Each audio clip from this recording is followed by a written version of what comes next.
Welcome back to Beyond the Bedside. I'm Betty Long, founder and CEO of Guardian Nurses Healthcare Advocates, and this is my colleague and friend, Rebecca Czarkowski. Today we are here to talk about healthcare and the impact that the recent legislation that was passed in Washington this past July, the big beautiful bill, will have on healthcare in the upcoming year. Rebecca and I were at a conference last week. We learned a little bit more about the impact of the legislation and wanted to share it with you so that you can understand in the next year what's happening, if there are impacts to you in your community, your state. So I think the most important thing I'd like to start with is really defining healthcare in the United States. Some of us have commercial insurance plans through our employer or self-funded insurance plans through our employer. Other people who work in jobs that don't offer healthcare, or they can get their healthcare through the ACA, the Affordable Care Act, which was designed to offer a choice to us, the consumer, on which healthcare we want to sign up for with our family. And then there were tax credits associated with every time you signed up for insurance every year. It would give you a quote if you wanted it with the tax credit, or if you wanted to pay in full and at the end of the year get reimbursement of a tax credit. And it is called the Affordable Care Act because the premiums that you paid were relatively affordable, because when your employer pays for health care, and I as the employer know what the premiums are, they're not affordable for an individual or for a Correct. In addition to that, the Affordable Care Act is also sometimes referred to as Obamacare. It's one and the same, and I think the Obamacare, when it was created during President Obama's term, and this was rolled out, it got the nickname of Obamacare. And so I want to be very clear that when you are looking or if you should look for insurance on the ACA, that you wouldn't search Obamacare or you just go to the ACA and sign up that way. So I did want to make sure that everyone knew that's one and the same, and they're not different. And that is unfortunately where, coming up as of December 31st, 2025 at 11:59 p.m., those tax credits that I was talking about expire, making insurance for some people as much as 4 times more. So my own personal experience, very dear friends of mine who both have a long medical history and have been getting insurance on the ACA for many, many years, thank God. And their premiums individually went from, my one friend I think was $424, and the quote she got is $2,100 a month. She is not able to maintain that and pay for her rent and feed her children. So what a decision she is going to have to make with a lot of chronic issues. And the third way that patients or folks can get health insurance is through the state, which is Medicaid. And every state has its own program for Medicaid and funds that program through state coffers and through the federal government. And those people will be affected as well. So commercial insurance, Affordable Care Act, and Medicaid are the 3 ways that most folks in our country get health care. And we know that on December 31st, things are going to change for the next year for a lot of people. And it's going to be unaffordable to have health care. So that means that folks will not have health care. And that's a scary thing for a lot of us. And Rebecca and I are nurses, longtime nurses, and work with a lot of labor unions, a lot of employers where families may not be affected by the cuts, but we also know a lot of people like Rebecca's friends, and I have some friends who are accessing insurance through the Affordable Care Act. So now, why on December 31st do I say at 11:59? Why is that a big moment? And the big moment is because if our representatives that we hire and pay in Washington can't come up with a way to meet the needs of their constituents across the table, there will be no more tax credits, making not closing down the ACA. It's available to those who can afford it. And we know that people traditionally are on the ACA or Medicaid because they can't afford it. And so they want to do what's right and be healthy, and might be losing that access. So the impact of not having insurance, what happens is that patients then don't access care because they can't afford it. If you don't have insurance and you go into a healthcare system or a physician or a provider's office, you usually have insurance. You don't often go in and say, here's my credit card. It's through insurance. Mm-hmm. So you would have to pay cash. You go into an emergency room. You don't have insurance. It would be cash. Right? And because Medicaid, there are certain requirements to meet Medicaid. And Rebecca's friend, I'm sure, doesn't meet the requirement financially to even be eligible for Medicaid. So really, betwixt and between, it's quite a conundrum for patients. And I think that we're going to see the impact on the healthcare system in a very negative way. Just in terms of long waits, like the healthcare system, we've talked about a little bit when we talk about violence against nurses, but there's staffing issues in hospitals, staffing issues everywhere, even with physicians. It's not just nurses. So you can't get an appointment if there's no doctors to see you. And so with less doctors, less nurses, but more people trying to access the system, there will be longer wait times. There will likely, and they talked about this at the conference, there will be closures of hospitals in communities that may only have one hospital in it. So because of the fact that financial cuts everywhere, because if Medicaid's being cut, they're not funding and paying for the patients who are going into the hospital. So the entire system will be impacted by these decisions, right, that have been made.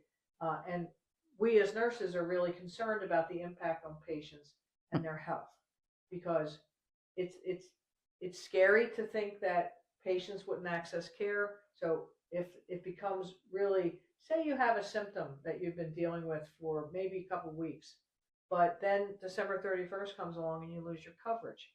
And so maybe you're going to go to the doctor, and maybe you don't go, and maybe you don't go and go and go until you're in the ER on fire.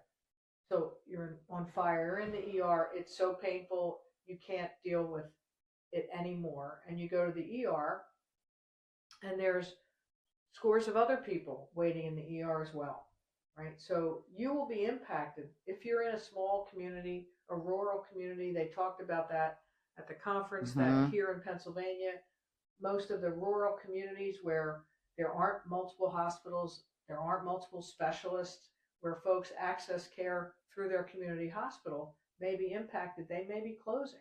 Here in Philadelphia, we had one hospital close, Crozier-Chester, that serviced a community in southeast Pennsylvania, and the hospital closed. So the ER closed, critical care units closed, and it really made a difference to the hospitals that were surrounding that, where there was a flood of patients that accessed the other hospitals because they typically access Crozier-Chester, and it still is a nightmare. There were very few beds and we have in Philadelphia and southeast Pennsylvania, we have a lot of hospitals. We do, comparatively, yeah. Right. So if a hospital in a rural area in Pennsylvania closes, where are those patients going to get care? They're going to have to drive a long way. It snowballs when you think about a hospital closing. It's kind of unbelievable, right? To me to think that would happen, because it's not like, it's not like hospitals are making a lot of money that they can stay open. They're usually running on very thin margins because the reimbursement from insurance companies, commercial insurance, and from the state and from the federal government through Medicare is not that big. So they're running at very slim margins. So what's really interesting, you talk about hospitals closing and the rollout. One thing that people need to understand is, insured or not insured, it really doesn't matter when you're talking about obtaining emergency care and needs. Because if I don't have insurance and you have insurance, and we go to the ER, and I'm having an active heart attack, God forbid, and you're there because you fell and your ankle, you think you broke it. They're taking me first because I'm dying. As they should. I'm going first, and I don't have insurance. And so that we would never refuse care, right? So just to think I'm insured, I'm good. I'm insured. I live in, Chestnut Hill. So you think you're good. If you need to receive care, you're still in an emergency room, in an urgent care. It is going to be backed up because we don't care in an emergency room, if you have insurance or not, it doesn't matter. We don't ask. Again, I think I said that last time. We're there to take care of you or us. Yeah. And so you're going to be sitting around in the waiting room, and all of a sudden your brain's going to be like, well, I pay for insurance every month. Why aren't I being seen? I should get preferential treatment. And healthcare isn't preferential treatment. There's no VIP. No. Maybe you might get a nicer room if you know someone big time in the hospital, but the reality is you're going to get the same care. You really are in a hospital situation. The downfall, so those wait times when we're looking at 36, 48, 56 hours, 72 hours we heard last week, waiting for care. In the ER. In the ER. Because there are no beds upstairs, right? Because of the influx of patients if a hospital were to close. There was a great episode on the medical drama The Pit where it's a crowded ER and one of the patients has insurance and he sees patients going in all the time who are more critically ill, and he becomes violent and angry and wanting to go. I want to be in. I have insurance. To your point, it's a triage. We talked about that in an episode about what to expect in an emergency room, and it's really life or death. You get bumped up to the top of the line, whether you have insurance or not. If you're having a heart attack or an active, if you're bleeding, right? If you're, say, it's a gunshot wound that comes in, you're going to the top of the line. Doesn't matter if you don't have insurance. Mm-hmm. But it's going to matter if the hospital can't get paid for that care from somebody. And over time, if they continue to not get paid, that's going to be another problem.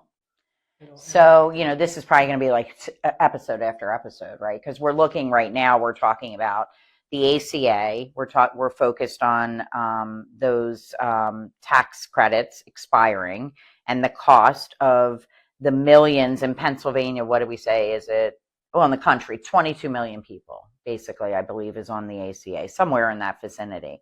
And so what percentage of them are not going to be able to afford to remain will become uninsured. And then we've got this other population where budget is being cut, Medicaid.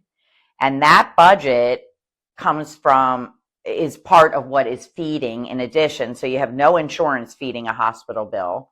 You're not going to have Medicaid feeding a hospital bill. So now there's going to be lots of people not paying bills. And if you think they care about their credit, you got something else coming, because credit, when you have no money, is like the last thing in the world you're really worried about. So, take my credit. I dare you to. And so, that's what's really concerning, is that it's your right. It's our right to live, right? And we should be entitled to care. And so when you look at other systems that work outside of the United States, and you talk about, but you have to wait forever for the cardiac surgery, or you have to wait forever for this or that. I always challenge people here, who's not waiting forever here right now? Correct. We have people who, what we have to do to get an endocrinology appointment in less than 14 months for a patient is insane. That is going to multiply because it's not attractive to become a physician. It's expensive with malpractice insurance. It's defensive medicine because you're always afraid you're going to get sued just for being a human being doing what you believe was the right practice, right? So that's why I say it's going to be many, many episodes, because when you start to really look at the rollout, and this is not about political sides or parties, this is about a country where we are all being impacted by decisions the people we vote and hire in are making. and they are not representative of the constituents who are voting them in. And so if I always say, and I'm sorry, like if I were performing this way at my job, you wouldn't keep me. So what do we say to do? Well, make your voice heard, whether it's a letter, whether it's an email, whether it's a telephone call to your legislator, to your federal legislator, and to your state also. But focus on the federal legislators, because I think there's energy coming from the states, all the states, Right. because all the states will be impacted, to say this is, and that's part of why the shutdown, I think, is happening, because there's some energy to address this massive cuts. So the Democrats are trying to bring attention to the fact that what was done in July in the Big Beautiful Bill has we're not going to Accept it. Right. And I think that now, as more people are becoming more aware of what was in the bill as it relates to health care, is becoming disadvantageous to a lot of people in our country. And so that's why we really want you to be aware of what's happening and what could come, and also to try to make your voice heard, because it's going to be important. Our voices matter. I mean, they make an impact as a whole. And I think everybody would care about not just insurance and Medicaid, but, what comes down the pike from there, Social Security, what comes down the pike. Like, there's a lot of things moving forward that all impact access to healthcare. It all does. And so that's our right. I think we should. Yeah, I mean, this has been really, for us, it's a serious topic, and I know we have fun, we make jokes, and we laugh a lot, but this really has hit at the core of who we are as nurses, that everyone deserves good health care, timely health care, right? Effective health care. Affordable. An affordable health care. And that's next year, maybe not the case. So, write, call, talk, express yourself, let your legislators know how you feel, and that it's important to have health care. Find your legislator. Right here. Right there. Oh, joy. What should we talk about next time? Jeez. It's got to be big. Brighter than this. Oh, brighter. Brighter. Brighter. I like that. A little brighter. But join us next time. But we hope you enjoyed this. We hope you learned a little bit. And we hope you'll get more involved and stand up for all of us to have health care. Bye.